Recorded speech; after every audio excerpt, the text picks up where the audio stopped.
1월 11일 큐티에 동참하시는 분들에게 하나님의 은혜와 평강이 있으시기를 축복합니다.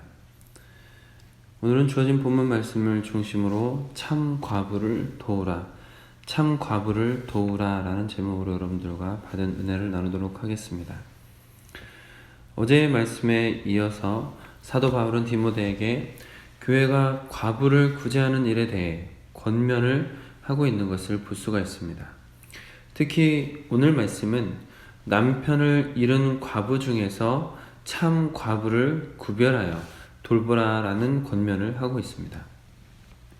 남편을 잃은 사람을 과부라고 하는데 그 안에 약간의 구분이 있고 특정 그룹을 참 과부라고 말하는 것을 볼 수가 있는 것이죠.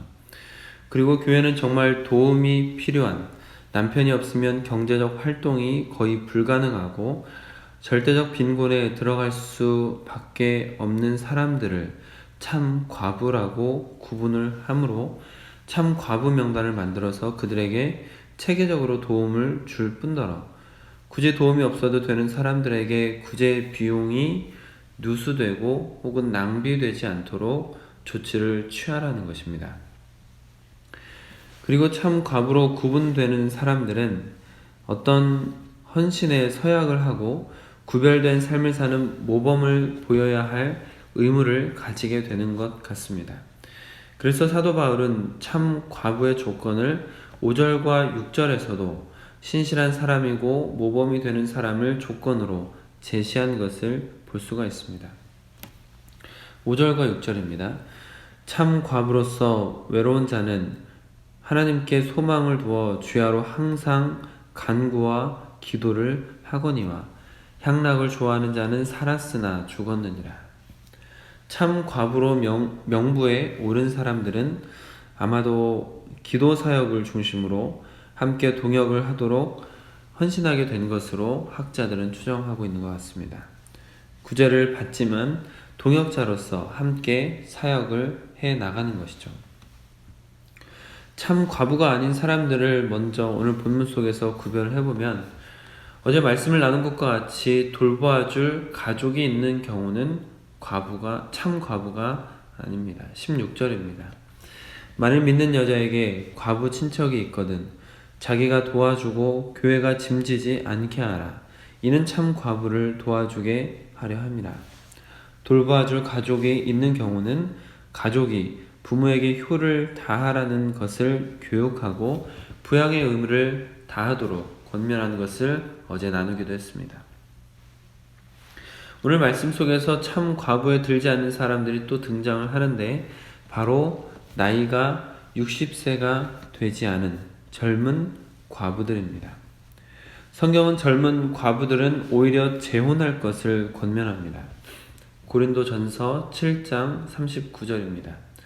아내는 그 남편이 살아있는 동안에 매여 있다가 남편이 죽으면 자유로워 자기 뜻대로 시집갈 것이나 주 안에서만 할 것이니라. 또한 오늘 본문 14절도 비슷합니다.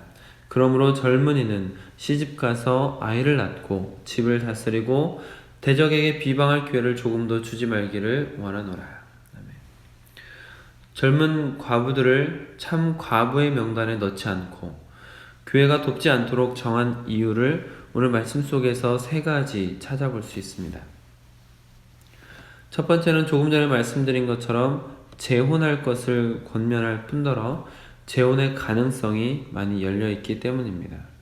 두 번째는 젊어서부터 도움을 받는 것에 익숙해져서 의존적인 삶, 안주하는 삶이 되어 게을러지고 나태한 모습으로 살아갈 우려가 많기 때문에 구제에 의지하지 않게 하려는 의도로 젊은 사람들을 참 과부에서 제외시킵니다. 13절입니다. 또 그들은 게으름을 익혀 집집으로 돌아다니고 게으를 뿐 아니라 쓸데없는 말을 하며 일을 만들며 마땅히 아니할 말을 하나니. 여기서 13절에서 말씀하고 있는 것처럼 게으름을 익히게 된다라는 것이죠.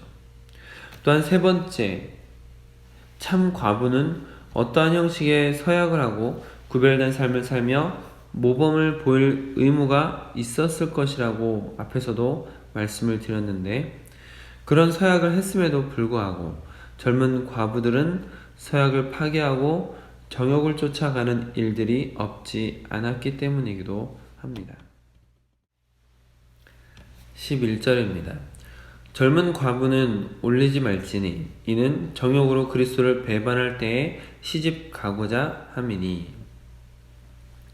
하나님 앞에서 한 서약이 있는데 하나님 앞에서 했던 그 서약을 파기하는 죄를 범하지 않도록 미연에 방지하는 것이다 라고 볼 수 있는 것입니다.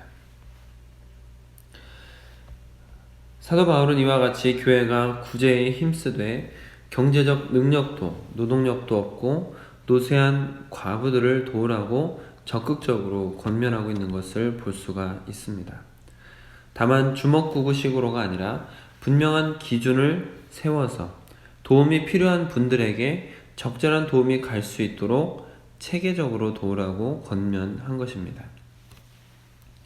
그러나 어제 오늘 과부의 구제에 대한 내용에서 마음에 계속 남는 것은 도움을 받는 과부라고 해서 하대하거나 멸시하지 말고 존대하라는 것이며, 연로한 과부일지라도 끝까지 동역자로서 간구와 기도 사역 등을 함께 해나가라는 것입니다. 당시 이방인과 세리를 제외하고 가장 바닥에 있는 약자인 과부임에도 불구하고 늘 존대하는 모습과 동역자로서 함께 걸어가는 모습은 참으로 인상적입니다. 사랑하는 성도 여러분, 우리는 연약한 자들을 구제하고 섬기는데 최선을 다해야 합니다. 그러나 그것이 어떤 우월감이 되어서는 안 되고 오직 하나님의 명령이기 때문에, 하나님께서 그것을 기뻐하시기 때문에 연약한 사람을 도와야 하는 것이죠. 그러나 그 연약한 사람을 그저 도움을 받는 존재로만 인식할 것이 아니라 존대하며 끝까지 동역자로서 함께 사역하고자 하는 마음을 잊지 말아야 할 것입니다. 우리 교회에 있는 약한 성도, 그리고 교회 밖에 도움이 필요한 약한 분들을 존대하는 마음으로, 또한 동역자의 마음으로 손을 잡아준다면 우리 교회는 참으로 따뜻한 그리스도의 사랑이 넘치는 교회, 하나님을 기쁘시게 하는 교회가 되어갈 줄 믿습니다.